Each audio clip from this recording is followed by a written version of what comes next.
J'ai toujours pensé que la trahison s'accompagnerait de cris, d'un crescendo cinématographique de vérité qui se dévoile. Peut-être que je rentrerai tôt, trouverai une autre paire de chaussures près de la porte, les voix s'entremêlant à l'étage. Ou peut-être que Raquel jetterait un verre de vin, m'accuserait d'un péché imaginaire, ferait sa valise de façon théâtrale pendant qu'Ara hurlerait en arrière-plan. C'est comme ça que ça se passe au cinéma, non? Une trahison bruyante, explosive, évidente, mais réelle. Elle s'installe silencieusement comme un brouillard, comme le silence qui suit un licenciement et dont on ne s'en rend même pas compte. Je m'appelle Sullivan Marsh, j'ai 44 ans, fondateur d'Iron Light Risk Solutions. Avant cela, j'étais marine. J'ai vu des zones de guerre plus calmes que l'atmosphère de ma propre maison ces derniers mois. Et d'une certaine manière, ce silence me semblait plus mortel. 17 ans de mariage. Raquel et moi étions vifs d'esprit, efficaces, une équipe. Elle était brillante en stratégie. Froide, certes, mais toujours contrôlée. Je pensais que ses limites résidaient dans la précision, pas dans la distance. Nous avions une Lara il y a 16 ans, quand tout semblait encore plein de sens. Raquel s'occupait de la planification. Je m'occupais de l'exécution. C'était le rythme tacite de nos vies. Raquel était l'avenir. J'étais le présent.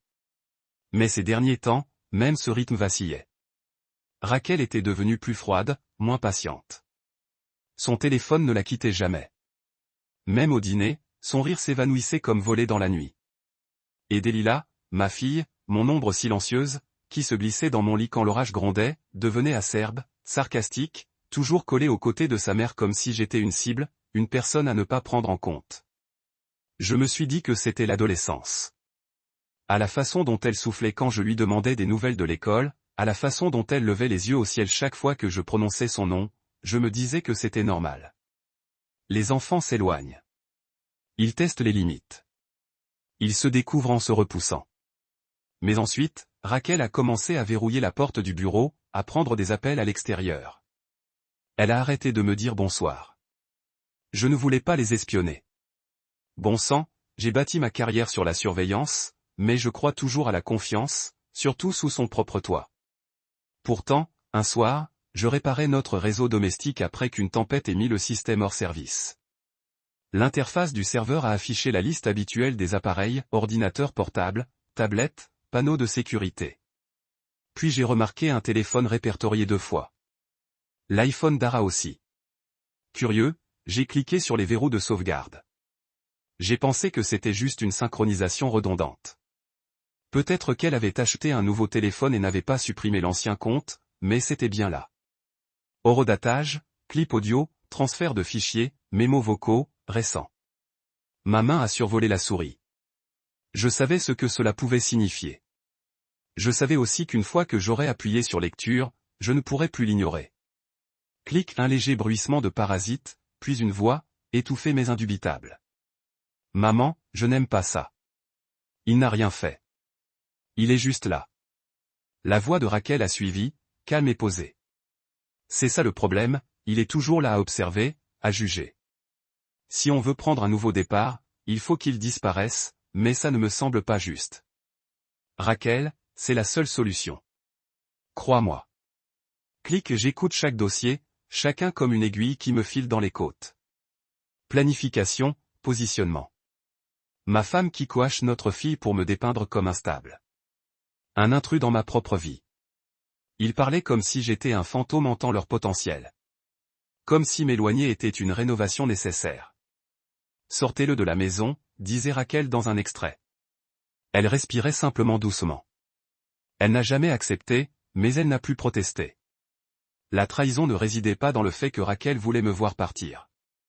La trahison résidait dans le fait qu'elle avait enrôlé notre fille, l'avait utilisée comme un pion, l'avait entraînée à la tromperie, et que j'avais laissé faire. Je n'ai pas dormi de la nuit. Je suis resté assis dans le noir, à repasser ces enregistrements jusqu'à ce que le silence entre résonne plus fort que les mots. La lumière de mon bureau projetait des ombres sur le sol, comme des barreaux sur une cellule. Mon monde entier s'était transformé en une pièce que je ne reconnaissais plus. J'ai pensé à affronter Raquel sur le champ, à l'entraîner dans la pièce et à lancer la musique comme une grenade. Mais il fallait que je sois plus malin.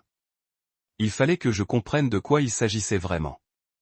Au matin, Je me tenais au bord de la cuisine, regardant Raquel préparer le café comme si elle n'avait pas comploté contre le père de son enfant. Elle portait sa robe de chambre, les cheveux attachés avec le même stylo que je lui avais acheté à Venise. Elle leva les yeux et sourit, les lèvres pincées et polies. J'ai eu ce truc de préparation au SAT aujourd'hui, dit-elle nonchalamment. J'ai hoché la tête. On se parlera plus tard. Son sourire ne s'est pas estompé. Bien sûr, plus tard n'est jamais venu. Du moins pas comme je l'avais prévu. Parce qu'à cet instant, quelque chose au fond de moi a basculé. L'homme de confiance est parti. Le mari est fini. Le père est toujours là, toujours debout. J'ai ouvert un dossier cet après-midi-là. J'ai tout enregistré. J'ai défini les autorisations sur nos serveurs. J'ai sécurisé les preuves. Puis j'ai fixé une photo sur mon bureau. Moi, Raquel, et Olak Powell. La tête d'Ara reposait sur mon épaule. Le sourire de Raquel était authentique, autrefois. J'ai continué à les fixer jusqu'à ce que je ne ressente plus rien. Ils prévoyaient de me faire sortir, mais ce qu'ils ignoraient, c'est que j'avais déjà commencé à m'en aller, émotionnellement et stratégiquement, et que s'ils pensaient que je m'effondrerais en silence, ils avaient oublié qui j'étais. Je m'appelle Sullivan Marsh, ancien marine, fondateur d'une société de renseignement sur les risques qui a déjoué les cartels, les conseils d'administration corrompus et les États voyous. Et maintenant, je me préparais à l'opération la plus personnelle de ma vie. Ils pensaient que la trahison était la fin pour moi, mais pour moi, c'était le début. J'ai attendu que la maison soit silencieuse. Pas de pas léger à l'étage. Pas de tintement de la tasse de Raquel. Pas de soupir forcé d'Ara. J'avais besoin de contrôle, pas de rage, pas d'émotion, juste de contrôle. C'est cette part de moi qu'ils sous-estimaient clairement. Le calme que j'avais forgé dans le feu. J'avais opéré dans des zones de combat où tout allait mal et où il fallait encore garder la main ferme pour démonter un appareil sous tension. Ce n'était pas très différent, juste plus personnel et beaucoup plus chirurgical. Quand j'ai finalement confronté Raquel, je n'ai pas élevé la voix. Je n'ai pas claqué le bureau. Je suis resté dans l'embrasure de la porte de la cuisine, les enregistrements en attente sur ma tablette, et j'ai dit, il faut qu'on parle. Elle a à peine levé les yeux de son ordinateur portable. De quoi, et de ta petite campagne pour me faire sortir de chez moi. Elle a cligné des yeux, a refermé lentement l'ordinateur. Puis elle s'est adossée à sa chaise et a joint les mains soigneusement devant elle comme s'il s'agissait d'un entretien d'embauche. C'est ce qu'elle a dit en haussant un sourcil. Tu as enfin fouiné. Je l'ai fixé du regard, cherchant une trace de honte. Il n'y en avait aucune. Pas de tressaillement, pas de culpabilité. Te rends-tu seulement compte de ce que tu as fait à notre fille? Ai-je demandé à voix basse. Elle s'en sortira, a dit Raquel. Ce qui est fait est fait. Qu'est-ce qui est fait? J'ai expiré bruyamment. Tu l'as entraînée à mentir. À déposer de fausses plaintes. Elle n'a encore rien déposé, dit Raquel en haussant les épaules. C'est à ce moment-là que tout a basculé. Son ton calme, son visage impassible. Elle n'était pas sur la défensive, car tout cela faisait partie du plan et j'étais déjà en retard. Je ne pars pas, Raquel, ai-je dit fermement. C'est ma maison. Je l'ai construite. J'ai donné mon sang pour elle, pour cette famille. Elle se leva lentement et s'approcha de la fenêtre, regardant le jardin comme si elle n'en avait rien à faire. Tu as toujours été intense, Sully. Il n'est pas exagéré de t'imaginer franchir les limites.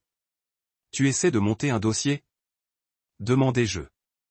Elle regarda par-dessus son épaule avec ce sourire narquois qu'elle réservait aux victoires en conseil. Je l'ai déjà fait. Elle a déménagé le lendemain matin. Elle a emmené un l'air avec elle. Pas de bagarre, pas de dispute, juste une voiture qui sortait de l'allée comme si elles étaient parties en week-end. Je regardais depuis le porche, la mâchoire serrée, les bras croisés. Je ne me suis pas regardé lorsque la voiture a reculé. Raquel m'a fait un petit signe de la main comme si nous étions des voisins se disant au revoir après un dîner. 3 jours plus tard, j'ai reçu une ordonnance restrictive. Allégation de comportement agressif, de volatilité émotionnelle. Les documents étaient rédigés par des professionnels, trop propres, trop soignés. Cela m'a montré qu'elle travaillait là-dessus depuis des mois. Elle prétendait que j'avais élevé la voix, frappé les murs, effrayé notre fille, menti, inventé. Mais je connaissais le système judiciaire, surtout à quel point il est difficile de se débarrasser des émotions. Le fardeau la preuve était sans importance si la performance était convaincante. J'ai immédiatement appelé Jason Saingouin. Nous avions servi ensemble en Afghanistan avant qu'il ne devienne l'un des meilleurs détectives privés de la ville. La loyauté n'a jamais été un problème avec lui. Il n'a pas bronché quand je lui ai tout remis. Enregistrement, message texte, données cloud. Ils essaient de vous ruiner, a-t-il dit en arpentant mon bureau. Je sais. Il a passé une main dans ses courts cheveux noirs. Vous voulez la défense ou la contre-offensive? Les deux, ai-je dit. Mais je veux la vérité. Toutes. Nous nous sommes mis au travail. Jess a épluché les journaux audio synchronisés, extrait les métadonnées des enregistrements, exécuté des scripts de récupération sur des appareils dont Raquel ignorait qu'ils étaient encore connectés à notre réseau. Nous avons d'abord trouvé des échanges de messages textes avec un certain GB cryptique. Puis des documents financiers plus intimes ont suivi. Virements vers des comptes privés, dépenses signalées, courses Uber nocturnes à des adresses inconnues. C'est alors que j'ai fait appel à mon avocate, Talia Morgan. Talia ne portait pas de tailleur. Elle portait des gants chirurgicaux. Pas littéralement, mais c'est ainsi qu'elle opérait. Aiguë, clinique, précise. Ancienne procureure fédérale devenue avocate spécialisée en droit de la famille, elle avait la réputation de démonter les diffamations comme un horloger réparant une bombe.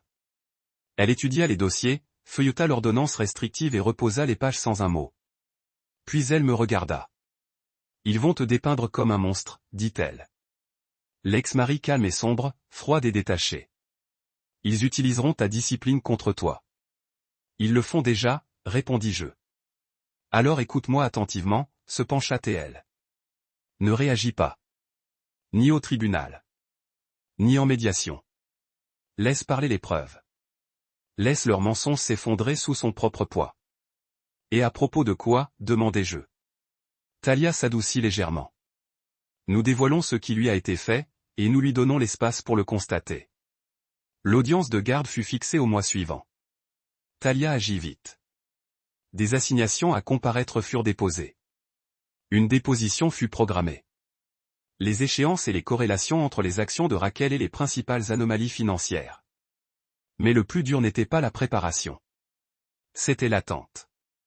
Assise dans ma propre maison, à moitié vide maintenant, avec des ombres là où vivaient autrefois les souvenirs. La chambre d'Ara intacte. Son carnet de croquis toujours dans le tiroir. Le silence n'était plus paisible. Il était hanté. Chaque jour, je me faisais des exercices dans la tête, non pas tactiques, mais émotionnels, m'entraînant au calme, me forçant à me cacher l'instant présent, et on me traiterait d'agresseur, de menace. Dès que j'entendrais ma fille répéter des mots qu'elle n'aurait jamais formulés seule, je n'avais pas peur des mensonges. J'avais peur qu'ils deviennent sa vérité. Raquel voulait m'effacer, non seulement légalement, mais émotionnellement, de l'histoire de notre fille. Elle ne coupait pas simplement les ponts. Elle réécrivait l'histoire.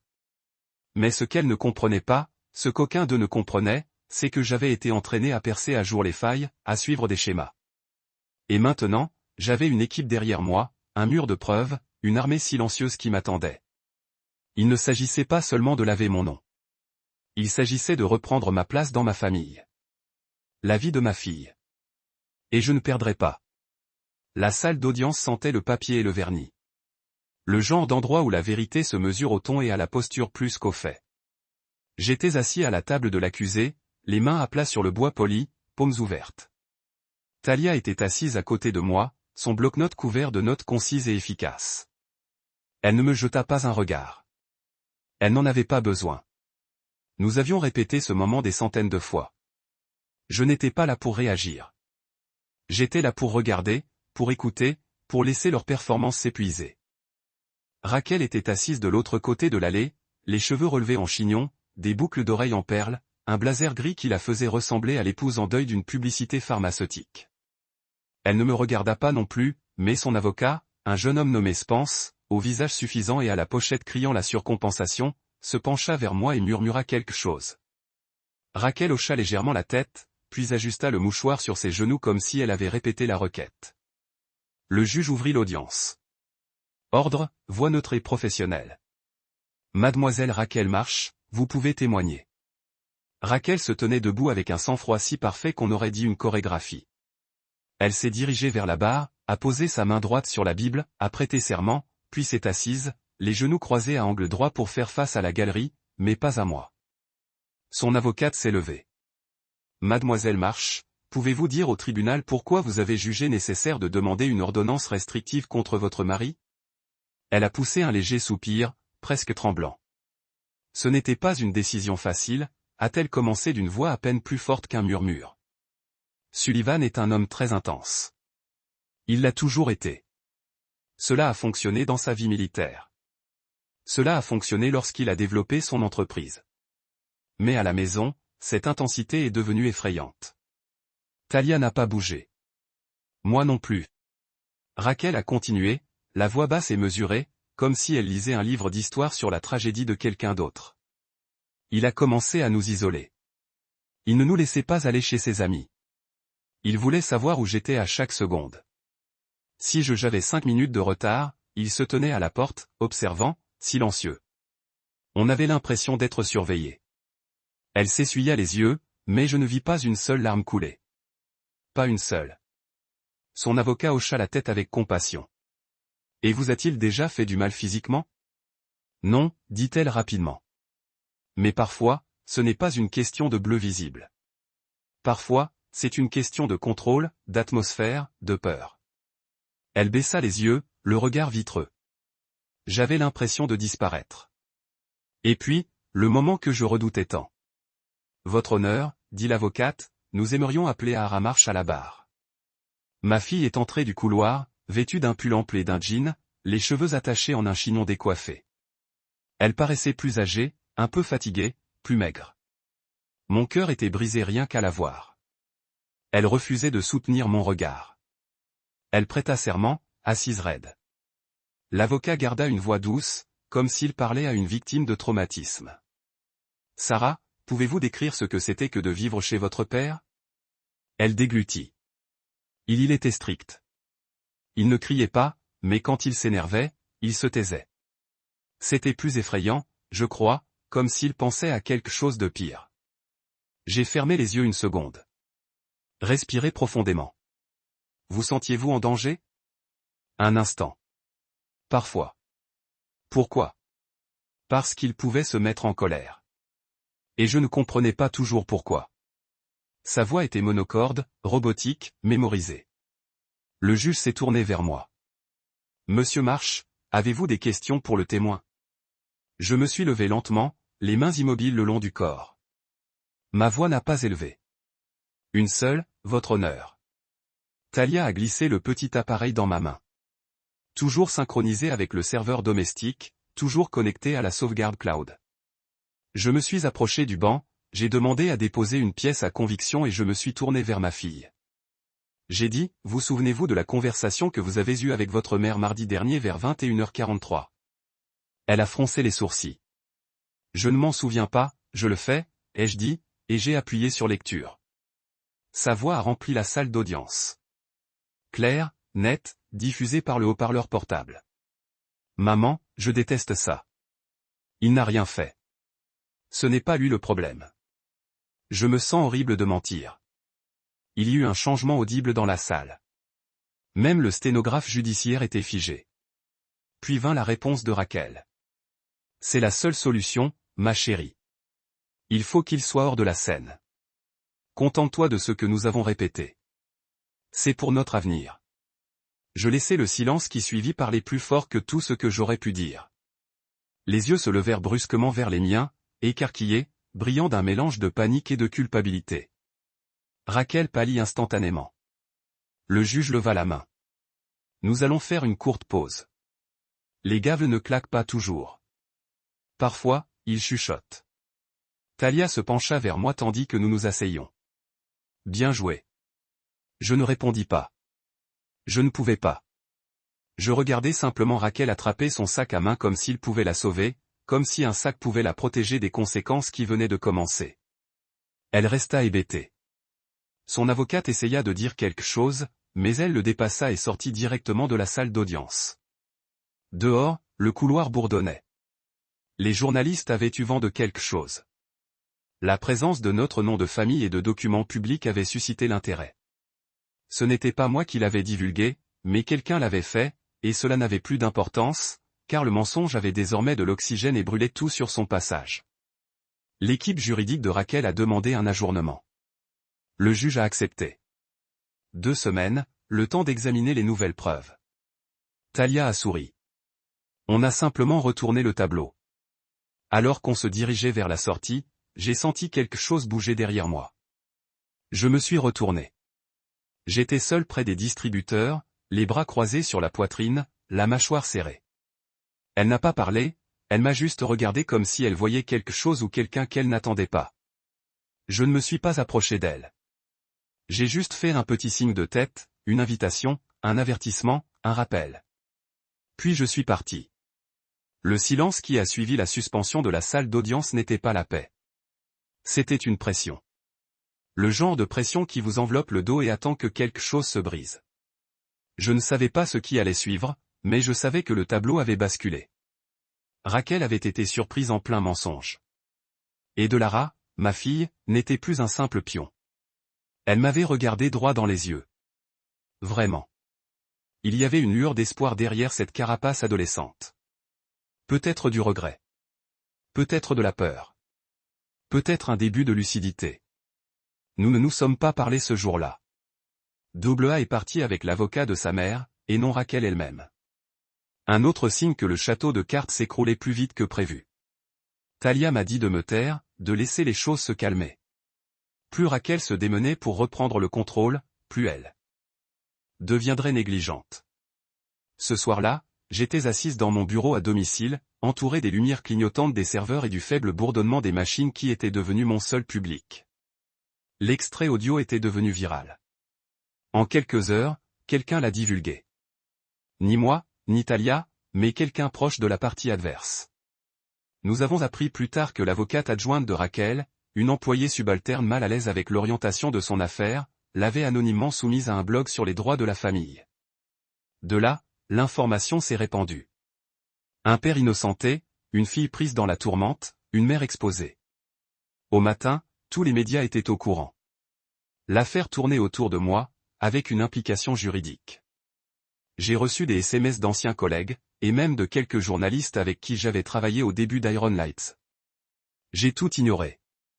Raquel, en revanche, ne pouvait rien ignorer. Son avocat a officiellement mis en cause la coercition émotionnelle, a affirmé que j'avais manipulé une technologie de surveillance, déformé ses perceptions, l'avait forcé à trahir sa mère.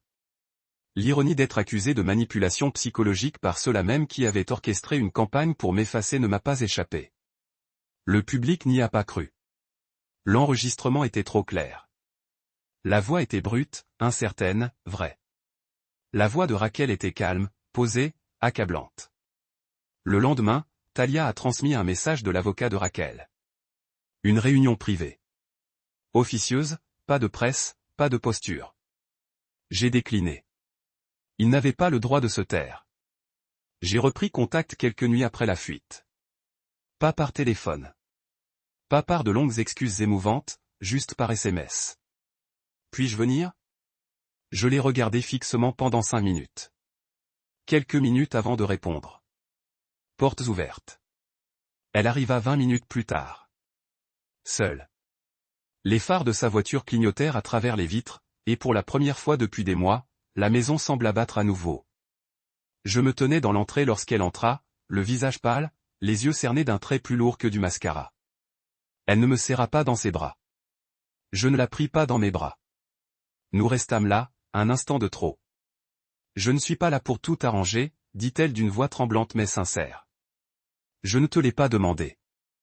Elle parcourut la maison du regard, comme si elle lui était à la fois familière et étrangère. Puis elle aperçut la couverture sur le canapé, celle-là même qu'elle traînait avec elle lors des soirées cinéma à 9 ans. Elle passa devant moi sans un mot et se blottit dessous. Ni confortable, ni en sécurité, juste là. Je m'assis sur la chaise en face d'elle et attendis. Au bout d'un moment, elle murmura. Je ne pensais pas que le clip sortirait. Tu n'as pas laissé passer une fuite ? Elle secoua la tête. Non, je ne savais même pas. C'était toujours sur mon téléphone. J'ai hoché la tête. C'était synchronisé. Sauvegarde. C'est la seule raison pour laquelle je l'ai retrouvée. Elle n'a pas répondu, fixant simplement ses genoux, puis plus doucement. Elle m'a dit que c'était la seule façon de la combattre, de tout contrôler. Je n'ai jamais levé la main sur vous deux, ai-je dit doucement mais fermement. Je sais, dit-elle rapidement. Je le sais maintenant. Silence à nouveau. Je ne m'attends pas à ce que vous me fassiez confiance, ajouta-t-elle. Mais je ne voulais pas rester là. Pourquoi? Elle a paniqué. Après l'affaire du tribunal, elle m'a crié dessus, m'accusant d'avoir tout gâché. Elle a dit que je n'étais pas loyal, qu'elle avait fait tout ça pour moi, mais ce n'était plus le cas. C'était juste cruel. J'ai expiré lentement. Chambre d'amis à vous, ai-je dit jusqu'à ce qu'on trouve une solution. Ses yeux ont croisé les miens, écarquillés par quelque chose qui aurait pu être de la gratitude ou simplement de l'épuisement. Cette nuit-là, je n'ai pas dormi. J'ai écouté les vieux ruisseaux de la maison que j'avais ignorés pendant des mois.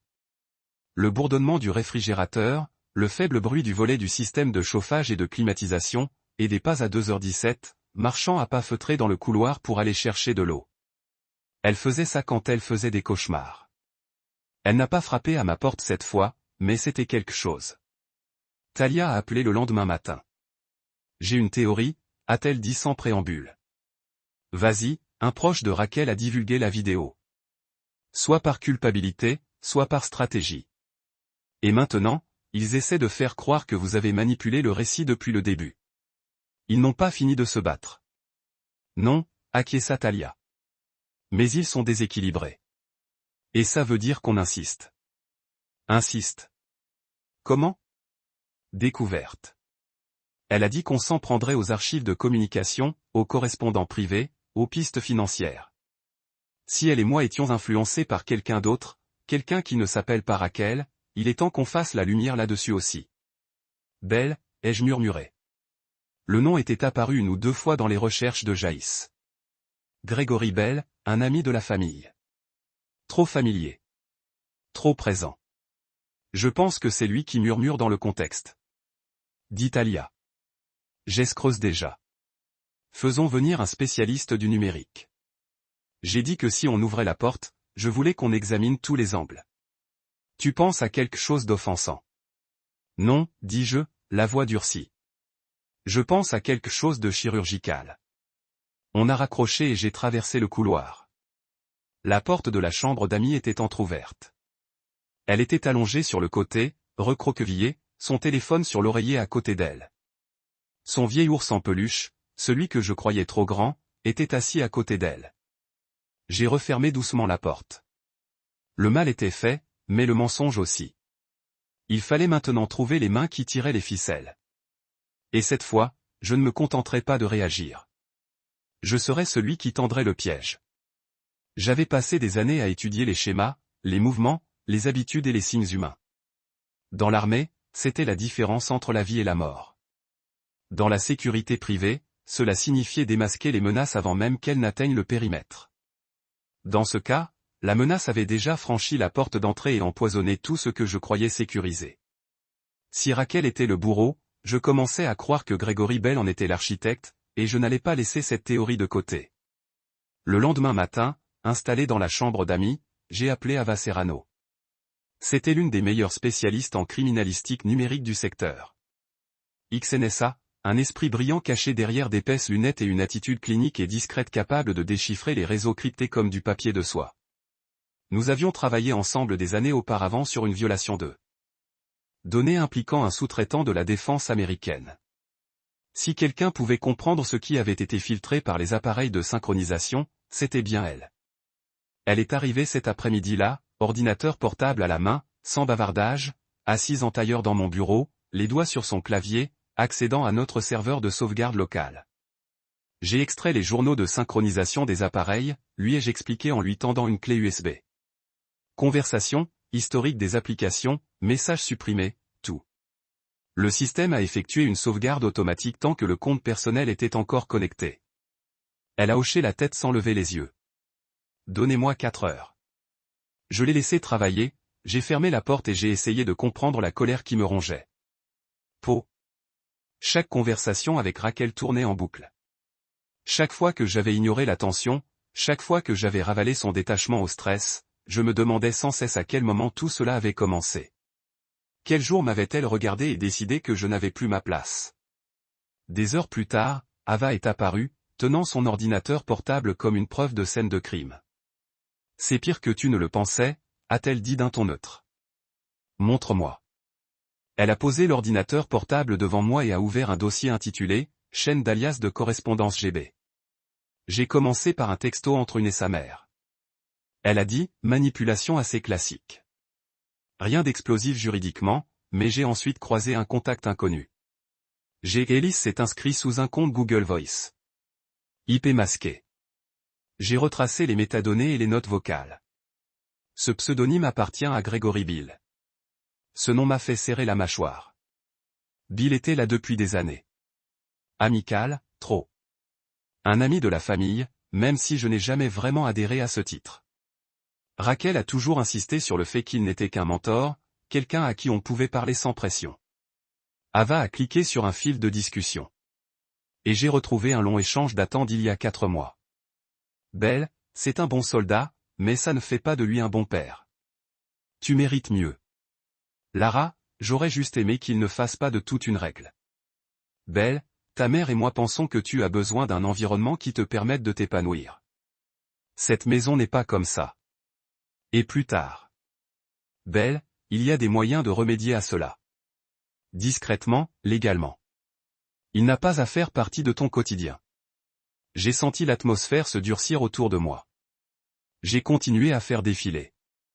Des dizaines de messages, des mémos vocaux, lui confiant ses frustrations d'adolescente, Grégory les transformant en avertissements de danger émotionnel. Réécrire le récit. Me remplacer. C'est du conditionnement, a dit Ava. Pas sexuellement, émotionnellement.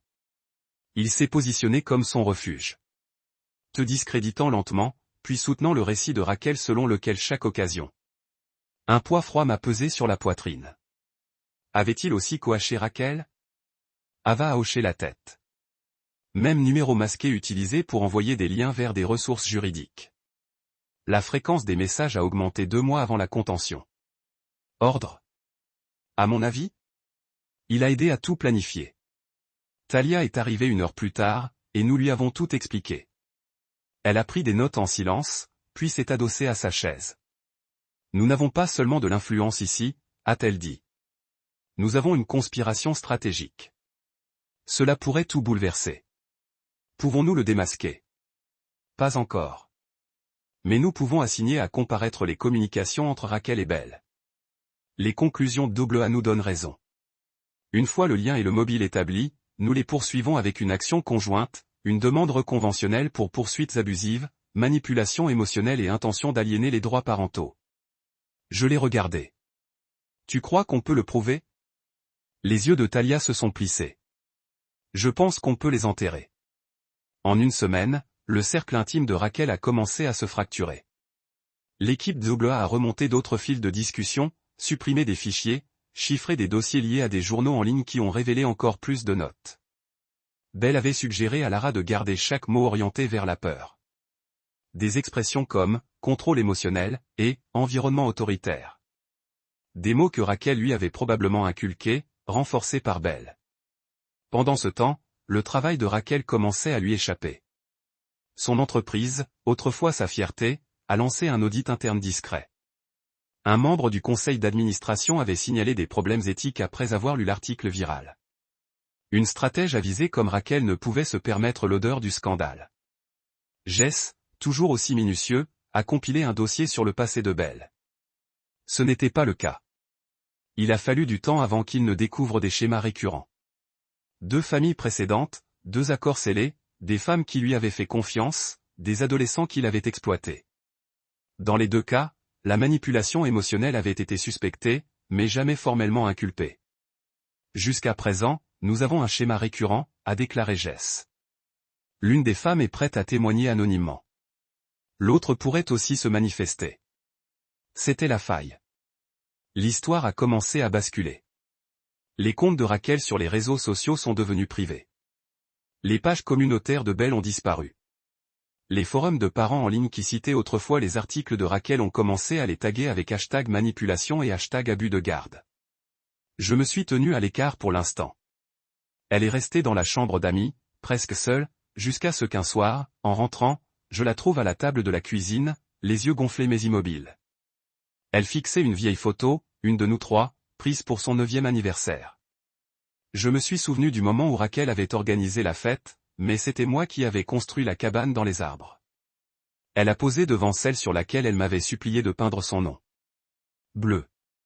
Il a dit que tu nous avais entendus. Ara a murmuré que c'était plus sûr avec maman. J'étais stupide. Je ne l'ai pas contacté. Je n'ai pas dit que c'était bien. Je n'étais pas là pour réparer les dégâts. J'essayais encore de comprendre comment vivre parmi eux. Tu n'es pas stupide. Dis-je doucement. Tu as 16 ans. Tu as fait confiance aux mauvaises personnes. Elle renifla, s'essuya les yeux. Je veux arranger les choses. Je me suis levé lentement et j'ai retiré la couverture de rechange du dossier de la chaise. Je l'ai dit à côté d'elle sans un mot. Cette chambre est à toi, ai-je dit. Mais fais confiance à cette forteresse. Brique par brique, acquiesça-t-elle. Plus tard dans la semaine, elle m'a demandé de l'aider à trouver un thérapeute. Son idée, pas celle de Raquel, pas celle de Belle, la sienne. Et cela, pour la première fois depuis longtemps, m'a semblé le début de quelque chose de réel. C'est le bruit d'une tasse qui tintait doucement contre le comptoir de la cuisine qui m'a fait descendre ce matin-là. Debout devant la cuisinière, j'essayais de faire cuire des œufs. La poêle grésilla et elle grimaça en éclaboussant légèrement. Elle n'avait pas cuisiné depuis son enfance, debout sur une chaise à côté de moi, faisant semblant de casser des œufs sans en mettre dans le saladier.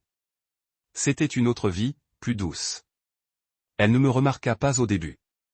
Elle fredonnait doucement, un air que je reconnaissais à moitié dans une de ces vieilles playlists qu'on écoutait pendant les longs trajets. Quand je suis entré dans la cuisine, elle sursauta légèrement, mais n'eut pas l'air gênée. Juste hésitante. J'ai pensé essayer le petit déjeuner, dit-elle en repoussant ses cheveux derrière son oreille pour la remercier. Je ne fis aucun commentaire, je ne plaisantais pas. Je me dirigeai simplement vers la cafetière, me servis une tasse et m'assis à table pendant qu'elle dressait les œufs et les toasts. Elle posa une assiette devant moi, puis l'autre en face, et s'assit. Le silence s'éternisa, mais il n'était plus aussi cassant qu'avant, juste épais, sincère. Finalement, elle dit qu'il m'avait vraiment embrouillé. Je savais de qui elle parlait. Gregory Bill. Ouais, j'ai répondu. Il l'a fait. Toy avec le bord de son toast. Je pensais que j'étais indépendant, comme voir clairement les choses, mais il remplissait simplement les blancs, me disant ce que les choses signifiaient au lieu de me laisser le comprendre. J'ai hoché la tête. Voilà comment fonctionne la manipulation. Ça ne crie pas, il murmure. Elle me leva les yeux jaillissaient en rouge. Je ne savais pas comment l'arrêter. Et une fois que j'ai réalisé que j'étais déjà jusqu'à présent. Maman a eu l'impression que se rallier avec toi était une trahison. J'ai siroté mon café lentement. Elle a utilisé votre fidélité contre vous. Ses épaules s'affaissèrent. Je pensais que je nous protégeais. Mais je répétais juste sa peur. Je voulais lui dire que c'était bien, que je lui ai pardonné, que rien de tout cela n'était de sa faute. Mais le pardon, le vrai pardon, n'est pas quelque chose que vous dites pour soulager le silence. C'est quelque chose que vous montrez avec le temps, avec patience. Alors, j'ai dit la seule chose qui comptait. Vous êtes ici maintenant. Elle hocha la tête lentement, puis repoussa son assiette. J'ai fait des journaux. Le thérapeute m'a dit d'écrire ce dont je me souviens et ce que je ressens, même si cela n'a pas de sens. Ça a été étrangement utile. Je lui ai fait un petit sourire. Bon. L'écriture donne un sens au chaos. C'est une sorte de carte. Elle hésita, puis a ajouté. Je vais témoigner si tu veux que je dise à propos de Belle, à propos de tout. Je me suis arrêté. Le poids de ces mots s'est installé entre nous comme une trêve fragile. Vous n'avez pas à me protéger, je l'ai légalement, stratégiquement. Mais si vous voulez le faire par vous-même pour récupérer ce qu'ils ont volé, alors oui, je serai fier. Ses lèvres tremblèrent, mais elle hocha la tête. Je fais.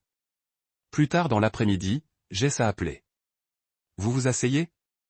Il a demandé. Je peux être. Il n'a pas attendu. Nous avons une confirmation. Gregory Bell a essayé des tactiques similaires avec 2 autres familles. Ava a trouvé des documents scellés, des accords de non-divulgation liés aux colonies. Interférence émotionnelle, coaxing mineur pour discréditer leur père. L'un d'eux a juste rompu son silence. Elle est prête à témoigner. Anonyme pour l'instant. Saint-Enfer, j'ai marmonné. C'est notre modèle. Plus que cela, a poursuivi Jess, Bell a utilisé sa relation avec Raquel pour réacheminer les frais de conseil via des comptes de coquilles. Il a déménagé de l'argent derrière le dos de son entreprise. Pourrait être une fraude. Certainement assez pour un audit. J'ai passé une main dans mes cheveux. Cette chose est plus profonde que je ne le pensais. C'est toujours, a-t-il dit. Mais maintenant, nous avons un effet de levier. Talia a pris les nouvelles preuves et s'est déplacée rapidement. Dépôt de contre-réclamation, a gelé certains canaux d'actifs, a demandé un examen financier médico-légal des transactions de Bell avec Raquel. Nous ne jouions plus à la défense. Nous démontons la machine qu'ils ont construite. Une semaine plus tard, j'ai reçu un email de Raquel. Juste une ligne. Pouvons-nous parler en personne? Juste nous? Talia l'a conseillé. Jess a proposé de m'asseoir à proximité si j'insistais, mais j'ai refusé. Si Raquel voulait se rencontrer, je l'entendais, mais selon mes conditions.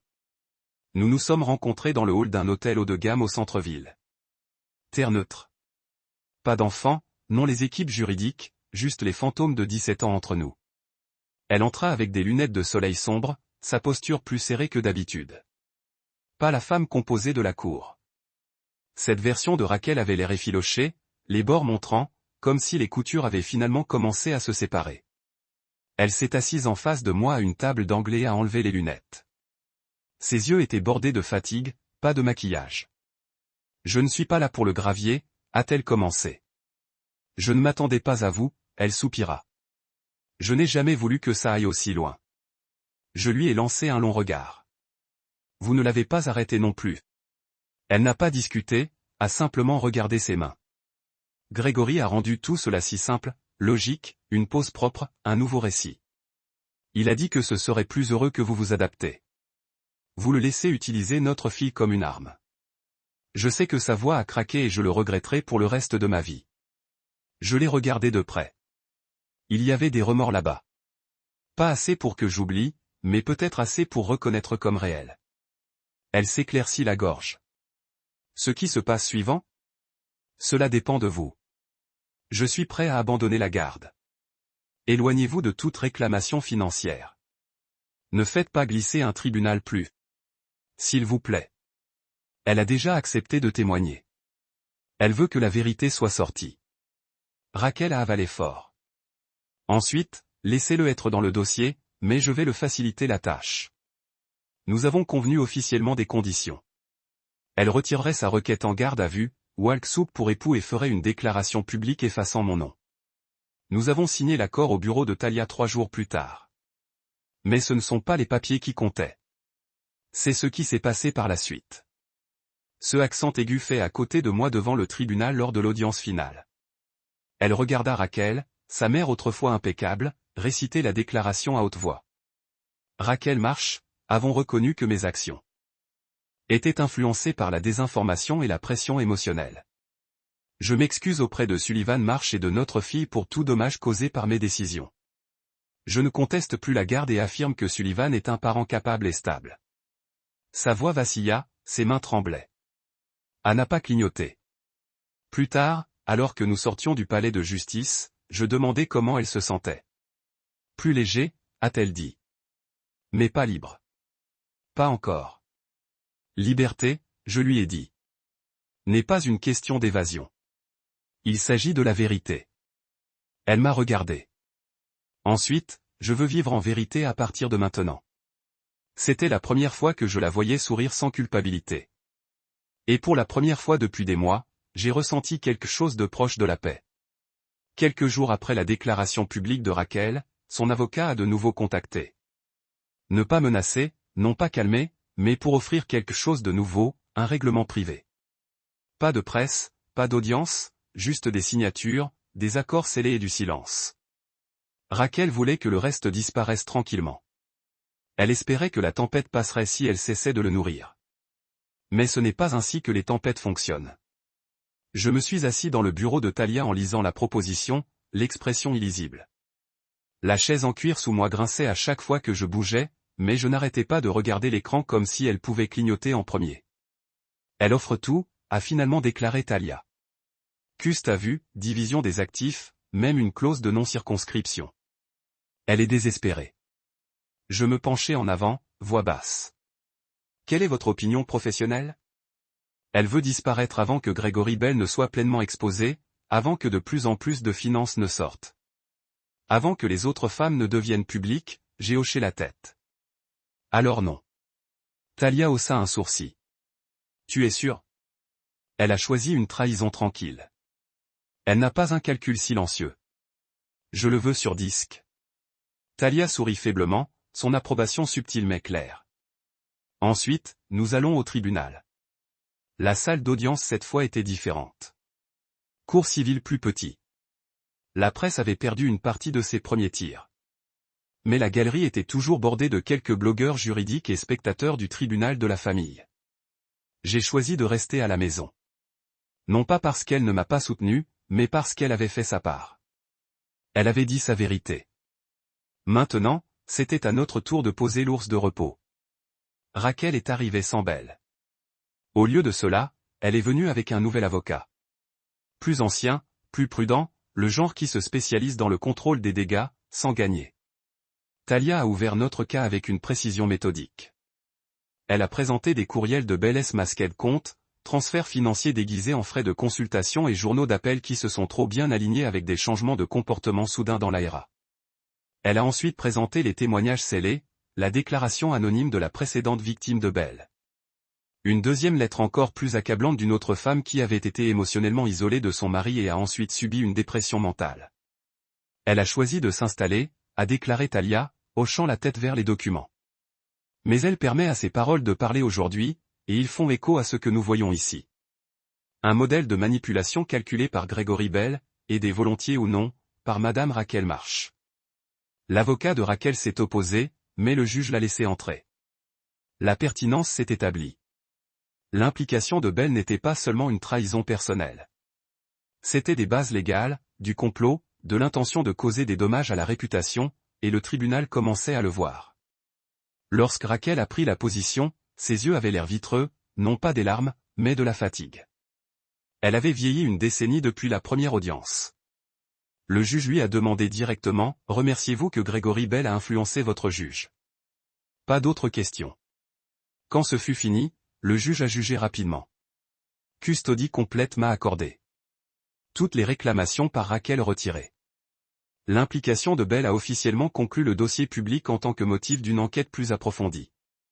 Nos compteurs civils conviennent à la diffamation, à l'infliction intentionnelle de détresse émotionnelle et à des poursuites malveillantes ont été avancées. Raquel, en échange de l'évitement de l'exposition criminelle, a accepté une dernière condition, des excuses écrites et verbales enregistrées pour les dommages causés. À l'extérieur, alors que les journalistes se réunissaient, elle a fait la déclaration « Je m'appelle Raquel Marsh. J'ai menti sous serment. J'ai induit le tribunal en erreur. J'ai permis à une partie extérieure d'influencer mon jugement et mon armement la confiance de ma fille. Je regrette chaque partie de cela. » Elle n'a pas pleuré, mais elle n'a pas couru non plus. Le lendemain, les nouvelles de Gregory Bell ont fait exploser les forums et les soins sociaux. Avec la coercition financière, épinglant un examen plus approfondi. Son nom autrefois respecté dans les cercles de coaching exécutif est maintenant apparu à côté des gros titres comme Emotional Predator et le mentor qui a manipulé. Il est devenu sombre en ligne. À la fin du mois, Ava a suivi ses comptes vides. Ses anciens clients l'ont abandonné. Ses orateurs ont été annulés. Un par un, les fils qu'il avait tissés ont commencé à casser. Mais le vrai calcul n'était pas le sien.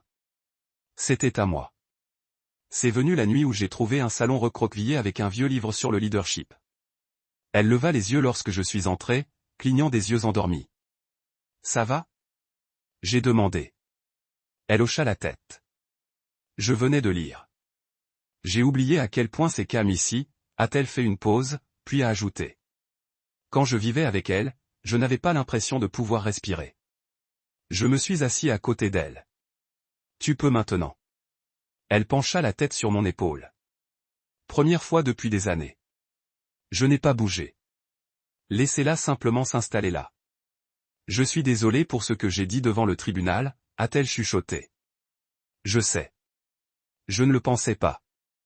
Je le sais aussi. Elle m'a regardé. Vous la détestez? J'y ai pensé. Tout cela. Les mois d'être peint comme une menace. Les nuits seules dans une maison que j'ai construite avec amour et acier. Les mensonges, la trahison, le sourire qu'elle portait quand elle a pensé que j'étais brisé. Non, j'ai dit finalement. Mais je ne fais pas de la même chose. Nous devenons. Encore. Nightstand. Un sweatshirt drapé sur la chaise de bureau. Des chaussures ont débuté à la porte. Elle est restée. Et je ne lui ai pas demandé de le faire. Il n'y a pas eu de longue discussion, pas de réconciliation. Dramatique, juste de petits choix cohérents. Elle a commencé à faire sa propre lessive. Elle a fixé des alarmes. Elle est venue dîner sans être appelée. Nous n'avons pas révisé la salle d'audience à moins qu'elle n'ait évoqué. Et quand elle l'a fait, je l'ai laissé diriger. Une nuit, je suis rentré tard après une séance de conseil et je l'ai trouvée sur le porche arrière, des jambes enroulées sous elle, esquissant quelque chose par la lumière du porche sombre. Le vent avait repris, portant ce froid d'automne. Je suis sorti et je lui ai remis un sweat à capuche du porte-manteau. Elle n'a pas dit merci, je l'ai juste tiré comme si c'était naturel, comme si cela convenait. Que dessinez-vous? J'ai demandé. Elle l'a soutenu. Une image à moitié finisse. 2 ponts sur l'eau, un s'effondrait, un en construction. Celui-ci est nous, dit-elle, pointant vers la seconde. Brique by brique, non? Je l'ai regardé. Je l'ai vraiment regardé. Ouais, brique par brique. Elle baissa le tampon et regarda dans l'obscurité. Je ne te détestais jamais, tu sais. Je ne savais tout simplement pas comment la résister. Elle a toujours eu une réponse à tout. Fait toujours ressembler à la vérité. Je me suis assis à côté d'elle, mes genoux surgissant alors que je me baissais vers le bois froid. Tu étais un enfant. Vous essayiez de survivre. Elle secoua la tête. Non, j'étais un lâche. J'aurais dû remettre en question plus. J'aurais dû faire confiance à ce que je me souvenais de vous. La confiance est enterrée dans la peur, dis-je, et crains fort. Souvenir silencieux. Elle n'y a pas répondu, mais elle n'en avait pas besoin. Certaines vérités ne nécessitent pas de reconnaissance. Ils ont juste besoin d'espace pour exister. Une semaine plus tard, elle est venue me voir avec un cahier rempli de notes manuscrites. Je veux aller en thérapie plus régulièrement, a-t-elle déclaré. Et je veux que tu viennes à une session si tu veux. J'ai hoché la tête. Jeudi prochain, je me suis présenté, je me suis assis à côté d'elle dans une pièce avec des lampes douces et un art océan apaisant sur les murs. Elle a parlé. Moi écouté. Puis j'ai parlé. Elle a écouté. Nous n'avons pas tout résolu. Mais nous avons commencé quelque chose. C'était suffisant. Pendant ce temps, Raquel a disparu. Elle n'est pas juste allongée. Elle s'est effacée de l'écosystème social, a fermé tous ses profils, démissionné du conseil d'administration de son entreprise. Une source m'a dit qu'elle avait déménagé à Asheville en utilisant son nom de jeune fille, vivant dans une petite location au bord de la ville. Personne de sa vieille vie n'a suivi et personne n'est allé chercher. Elle a fini, non seulement en cours, mais dans le monde qui a autrefois applaudi ses jeux de pouvoir et admiré son image polie. Belle, en revanche, était très visible. Son visage a commencé à apparaître dans des podcasts d'exposition sur la manipulation et les abus juridiques. Ava m'a transmis un article d'une revue de droit dit séquences et tactiques dans notre cas. Son nom est maintenant lié en permanence à des mots comme prédateur, un toilettage émotionnel et une fraude à la garde. Un après-midi, m'a trouvé dans le garage bricolé une vieille boussole marine que je n'avais pas touchée depuis des années. Elle a levé son téléphone, une capture d'écran tirée de Google. Ce gars a essayé de me contacter, elle dit. Pas directement, à travers le DMS d'un ami, en utilisant un faux nom, mais il m'a demandé si j'étais toujours en colère contre mon père. Je l'ai bloqué, je l'ai signalé. Je me raidis. Ça va? Elle hocha la tête. Je n'ai pas peur de lui. Plus maintenant. Tu es sûr? Ouais. Sa voix était ferme. De plus, je sais à quoi ressemble la manipulation maintenant. J'ai tendu la main et pris son téléphone, ouvert notre application de sécurité familiale cryptée et ajouté un autre bloc et trace. La prochaine fois, j'ai dit, ne répondez à rien. Envoyez-moi simplement. Elle sourit. Copiez ça. Plus tard dans la soirée, elle a demandé si nous pouvions aller faire un trajet. Pas de destination, juste la route et une liste de lectures qu'elle a faites. Nous sommes montés avec les fenêtres vers le bas, laissant le vent trancher le silence, ne parlant que lorsque nous en avions besoin. Nous avons passé sa vieille école. Elle l'a souligné et a dit, j'avais l'habitude de promener ces salles en pensant que vous étiez le méchant. Musique jouant doucement en arrière-plan. Je lui ai appris à changer de tenue. Elle m'a montré comment utiliser la moitié des applications sur mon téléphone. Mais plus important encore, nous nous sommes réapparus mutuellement. Pas en tant que père et fille enfermés dans un script ou quel, mais comme deux personnes marquées et toujours debout. Les limites sont restées en place. Nous avons respecté l'espace, mais lentement, nous avons commencé à combler les lacunes. Elle a commencé à laisser des notes sur le réfrigérateur. J'ai commencé à sauver ses croquis, à les accrocher tranquillement dans le couloir, et chaque fois que je passais devant sa porte, je ne me demandais pas si elle repartirait parce que je savais qu'elle ne reconstruisait pas cette maison de culpabilité. Elle choisissait de rester. 3 ans passés. Vous ne remarquez pas la guérison dans le miroir. Pas tout à la fois. Mais cela apparaît dans la façon dont votre souffle ne se rattrape pas à la vue d'une vieille photo. Et le fait que votre fille, maintenant âgée de 19 ans, rit facilement. Ala est allée à l'université UPSTAT, une majeure en psychologie, tout comme elle l'a dit. Son dortoir est un chaos organisé de livres, des taches de caféine et des notes collantes colorées avec des citations, elle se dissèque en classe. Nous parlons plus que ce à quoi je m'attendais. Pas tous les jours, mais souvent. Et toujours, c'est elle qui termine l'appel avec « Je t'aime, papa ». C'est la partie qui m'attrape maintenant. La facilité avec laquelle elle roule de sa langue comme elle ne est jamais partie. Puis un vendredi après-midi, j'ai reçu le message d'Ala. Maman en hospice. Asheville, étape 4. Ils disent qu'il se propage rapidement. Elle a demandé à me voir. J'ai regardé le texte, les mots comme hache dans ma gorge. Pas parce que je ne m'étais pas préparé à ce moment. J'avais. Nous avions tous les deux. Mais la préparation ne le rend pas propre. Cela le rend juste. Elle vous a demandé aussi, si vous le souhaitez. Cette partie a frappé différemment. Raquel ne m'avait pas parlé directement depuis des années. Après la dernière décision du tribunal et la honte de Belle, elle a disparu. Sa chute publique de grâce avait été rapide. Des démissions ennuyeuses, des partenariats retirés, chuchoter les excuses de ceux qui l'ont une fois défendu. Belle faire face à son propre calcul, un court procès, interdit de mentorat et de rôles éducatifs à vie. Son nom a maintenant conduit chaque résultat du moteur de recherche avec une étiquette d'avertissement. Et pourtant, à travers tout cela, Raquel n'a jamais tendu la main. Pas une fois jusqu'à maintenant. J'ai envoyé un texto à un dos. Je vais conduire. Nous sommes partis tôt le lendemain matin. La route vers Asheville a été couverte dans le brouillard, le genre qui s'accroche au pare-brise comme quelque chose de censurant. Ara a joué de la musique douce. Aucun de nous n'a parlé beaucoup. Elle regarda les arbres flous devant sa fenêtre.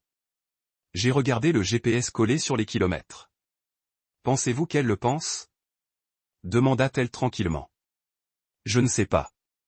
Elle a dit qu'elle était désolée dans le message qu'elle pensait qu'elle me protégeait. J'ai serré la roue plus serrée. Elle ne l'était pas. Je sais, dit, mais je veux l'entendre le dire à haute voix à mon visage.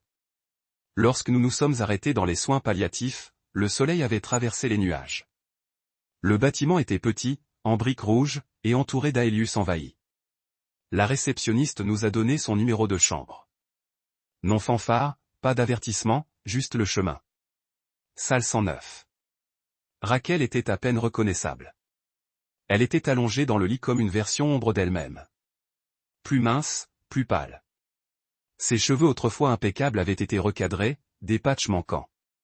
La femme qui contrôlait autrefois les salles de conférence se couchait maintenant sous une couverture en molleton bon marché, un tube à oxygène en plastique reposant sous son nez. Entrée en premier. J'ai suivi. Raquel ouvrit lentement les yeux. A pris quelques secondes pour se concentrer. Elle chuchota, « Tu es venu ?» Ma fille s'est rapprochée mais ne l'a pas touché. Vous avez demandé ? Raquel sourit faiblement. Je n'étais pas sûr que vous le feriez. Je ne l'ai presque pas fait. Ara a admis. Puis le regard de Raquel s'est déplacé vers moi. Sullivan, je n'ai rien dit. Elle a étudié mon visage comme si elle essayait de trouver l'homme qu'elle savait. Rempli, mais elle clignote les larmes.